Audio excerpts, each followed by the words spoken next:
I mean, not only have we got this idea now, but we've quantified it, and by golly, it works, you see.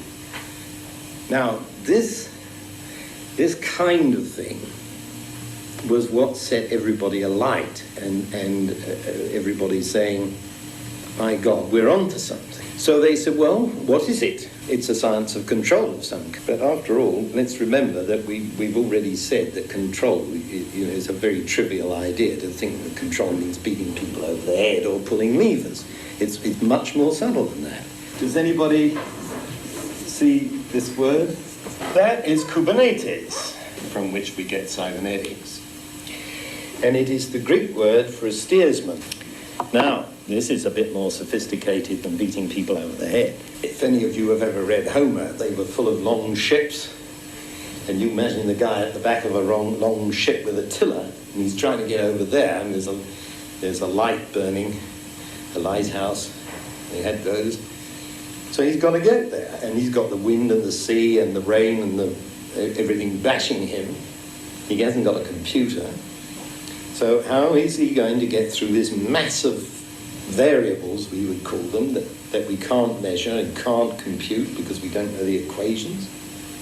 What he does is he fixes his eye on the light and juggles, and he gets there without knowing why, you see, but he's steered there.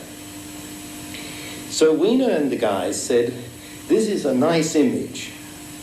It's not a nice word. I've cursed it ever since. People say, cybernetics, what's that? I had an immigration officer in New York said to me, I used to have cybernetician in my passport till I realized it was too much trouble. I now have professor. Everybody knows that. You've got a beard, okay. So this immigration officer said to me, cybernetician, I know what that is. You freeze dead people. Have you heard of cryogenics? So, confusion. So I don't like the word. It's been a nuisance. On the other hand, etymologically, as I'm trying to show you, it's more or less perfect. Because control in a regulatory sense about how you are steering isn't about bullying anybody, isn't about knowing the machinery of doing it even. You know? It is a question of having something that you want to achieve and finding ways that work of achieving it. Manipulating a system, if you will, so that it produces the desired result. And if we transliterate the Greek into Latin, so in Latin we get gubernator, and of course that goes straight into English as governor. The interesting thing about these words, we've got now to the English word governor. Now what does that mean? You think, supposing you were governor of a prison, now you've got some variables under your control called convicts. So you go off and you have dinner with the mayor, because you're the governor of the prison and all the elite are at this dinner, and in the middle of dinner someone comes with a note saying all these guys have escaped because they've dug a tunnel, and while you were sitting here eating, they've gone.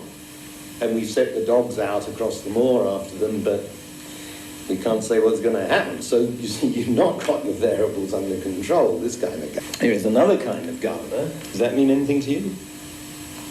This is the Watt steam governor that I've drawn a caricature of. So you've got a shaft which is whizzing around like that. Bzz. And if it goes too fast,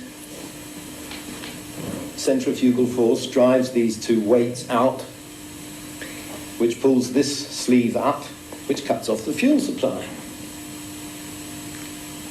That's how that works, invented by James Watt.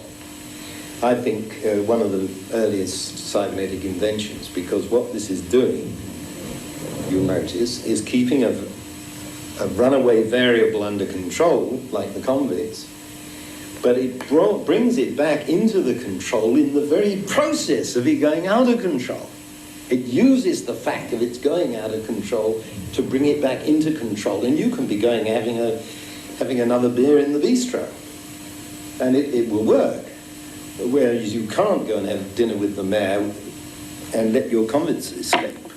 Now, I believe that we have here a very vital management principle. that you would like if you were the manager of something, that if something's going wrong, the fact that it is going wrong would bring it back into control and you could spend your days on the golf course. Instead of sitting around hoping against hope that you will spot the thing going wrong and beat it over the head before it's gone too far and you're all in jail. So this is where the management game comes in. Now, none of these original guys was in management. And I think I have to bring myself in here at some point. I was thinking these kinds of thought when Wiener's first book appeared. It was published in 1958. It's almost unreadable. It's a great joy. He wrote it in 3 weeks because he had pressing tax demands. And he thought, well, might as well write a book about cybernetics, you see. And it's full of quadruple integrals. You said you didn't know any mathematics, but that's this F sign, that terribly complicated stuff. And he's got little rhymes in German in there, and huge philosophical disquisitions, and loads of stuff of all kinds. It's very hard to read. But because I had always trained myself to be interdisciplinary, this book set me absolutely on fire. I read it in 1960, I know that. And I wrote to Wiener and said, I think I'm a cybernetician. You see, so that's how the lucky young man got in with a gang of people old enough to be his father, you see. And I met Wiener and I met all the others, and Warren became my mentor, as I've already said. So that brings me into the picture.